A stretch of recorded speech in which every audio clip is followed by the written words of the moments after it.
وما أمروا إلا ليعبدوا الله مخلصين له الدين.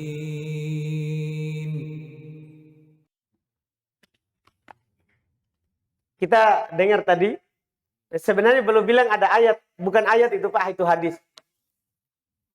Iya, jadi hadis dari Nabi SAW, hadis mutawatir. Ada dalam riwayat Imam Bukhari dan Imam Muslim, bahwa kata Nabi SAW, balighu anni walau ayat. Sampaikan dariku walaupun seayat.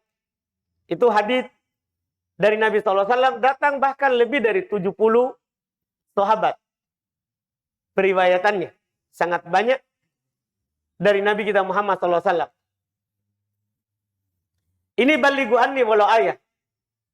Ini memang hadis masyhurnya memang seperti itu.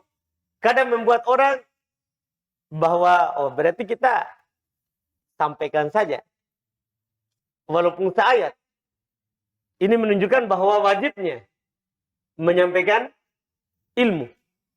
Wajibnya menyampaikan ilmu. Pertanyaannya tadi, pertanyaan yang pertama, ini maksudnya ayatnya bagaimana begitu ya? Iya. Terus kapan atau siapa yang akan menyampaikannya? Di dalam syariat kita Pak, Masya Allah, sebagaimana Nabi sudah isyaratkan di sini, di hadits ini, balighu anni. Sampaikan itu dari. Berarti pertama harus jelas itu dari Nabi dulu. Untuk mengetahui dari Nabi itu, iya syaratnya harus kita belajar. Harus kita belajar. Kalau hanya dapat ayat, apakah kita wajib menyampaikannya? Seperti tadi? Enggak. Enggak wajib. Karena kita harus tahu dulu apa yang harus kita sampaikan. Harus pelajari apa yang kita mau sampaikan. Bahkan Pak, enggak sampai di situ. Harus kita tahu dulu juga, ini kita mau sampaikan di siapa. Yang ketiga juga, setelah kita tahu, ini saya mau sampaikan. Kemudian saya akan sampaikan kepada siapa? Ada syarat juga tambahan yang disebutkan, walaupun ini syarat sebagai penyempurna. Ini yang kita sampaikan, iya, sudah cocok nggak dengan cara beristidlal, cara berdalilnya salaf para sahabat dengan ayat itu atau dengan hadis itu. Karena sekarang ini itu dijelaskan oleh Syekh Mukbil, Syekh Albani. Sekarang ini dipersyaratkan 3. Kita tahu itu ayat, kita tahu itu hadis. Kita mau sampaikan kepada orang, ini pendalilan yang kita sampaikan sesuai enggak dengan yang para salaf berdalil dengannya. Ini semua ini ketentuannya baru kita sampaikan. Ada dalil Quran dan ada dalil hadis terkait dengan syarat dan ketentuan itu. Jadi tidak mutlak dapat ayat langsung sampaikan. Kita bisa nggak menyampaikannya? Kita ahlinya nggak? Dan ini orang tempat kita sampaikan, cocok nggak disampaikan itu dulu? Terus kalau kita sampaikan yang tersurat atau yang tersirat, ini sudah pas nggak dengan apa yang dipahami oleh salaf? Ini 3 ketentuan ini datang di Quran, datang di hadis Nabi SAW. Misalnya dalil Quran, kata Allah Subhanahu Wa Taala kepada nabinya, "Kul hadhihi sabili ad'u ila Allah ala basiratin. Ana wa manittabani." Katakan Muhammad, Saya berdakwah, mengajak orang kepada Allah, ala basirah. Di atas ilmu. Ditakbir bukan dengan, tidak dibilang ala ilmin. Di atas ilmu bukan. Ala basirah. Basirah itu Pak, ilmu yang terang benderang. Yang kita sudah paham apa yang kita mau sampaikan. Iya. Itu basirah. Bukan hanya sekedar pernah didengar. Tapi kita punya kejelasan terkait dengan apa yang kita mau ucapkan. Terkait dengan apa yang kita ucapkan. Saya dan orang-orang yang mengikuti saya. Jadi Nabi tidak sekedar mengatakan, Allah tidak katakan, ikuti, sampaikan, dakwakan kepada jalan Allah di atas ilmu. Setelah itu dibilang, saya dan orang yang mengikuti saya. Itu tadi, perlunya juga diikutkan pemahaman para sahabat. Ini dalil Quran. Saya sebutkan satu saja dalil Quran yang menunjukkan syarat tersebut. Dalil dari hadis terkenal kalau dalam pembahasan tauhid dari Ibnu Abbas. Ketika Nabi SAW mengutus Mu'adz ibnu Jabal ke Yaman.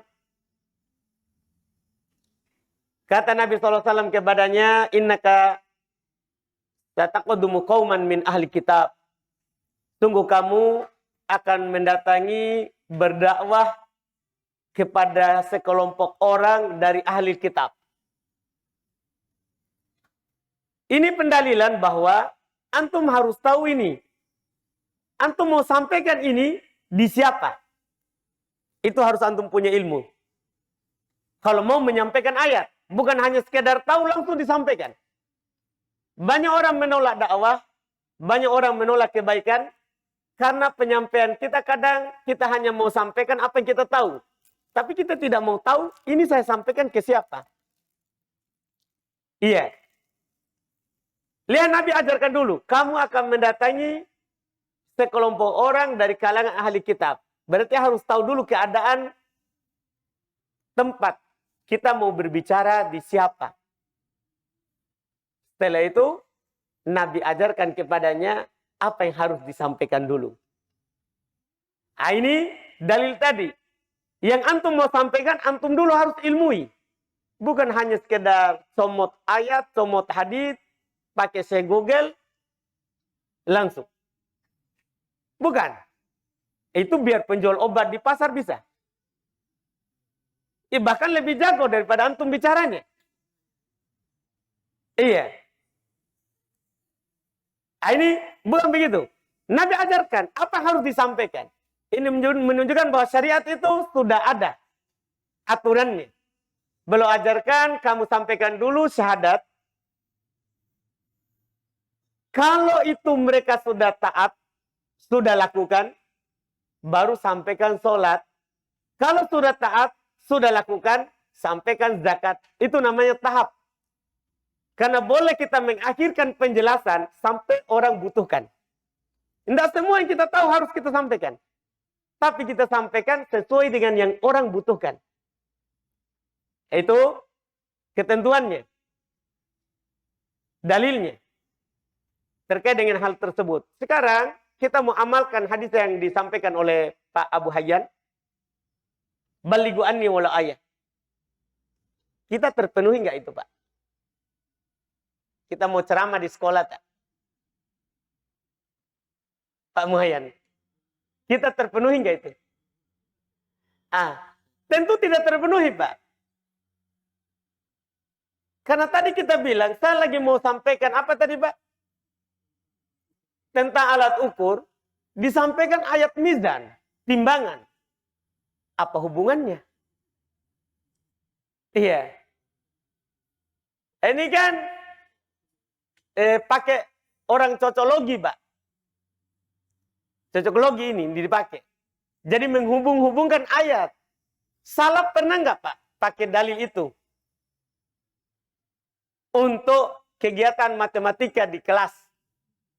Kan begitu Pak? Kalau mau ceramah di masjid Pak. Nanti kita makan gaji juga salah-salah. Kan disuruh ajar matematika, pergi ajar agama. Gimana itu Pak Abayan? Wah, salah itu kita itu. Guru apa kita? Matematik, fisika. Baru kita sampaikan agama. Kita ambil jatah temanta itu. Iya. Iya, ini bahaya itu, Pak, bahaya. Biasanya nanti kalau kita langsung sampaikan karena semangat hadis tadi, itu membahayakan kita. Membahayakan kita. Biasanya rusaknya lebih banyak daripada kebaikannya. Itu syarat dan ketentuannya, Pak. Karena masalahnya itu, Pak, ada lanjutannya itu hadis. Ada lanjutannya. Memang Nabi suruh, sampaikan dariku walaupun seayat. Tapi hati-hati. Perjelas dulu itu apakah betul dari Nabi. Masalahnya ada lanjutannya. Man kadzaba alayya muta'ammidan falyatabawwa maq'adahu minan nar. Itu kelanjutannya, tapi tidak disampaikan oleh orang. Kita kan wajib sampaikan walaupun seayat. Iya, tapi hati-hati. Nabi bilang setelahnya, sambungannya itu hadis.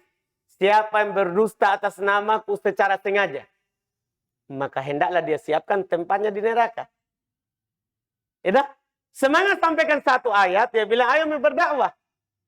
Itu seperti orang-orang yang besar sorbannya. Sampaikan seayat, ternyata yang dia sampaikan hadis dhaif, tapi kan dia bodoh. Berdusta karena dengan sengaja atas nama Nabi SAW. Itu bahaya, Pak. Bahaya. Jangan masukkan diri kita dalam hal itu. Alhamdulillah. Ajar saja keahlian saja. Cukup. Alhamdulillah. Jangan lupa subscribe, like, dan share.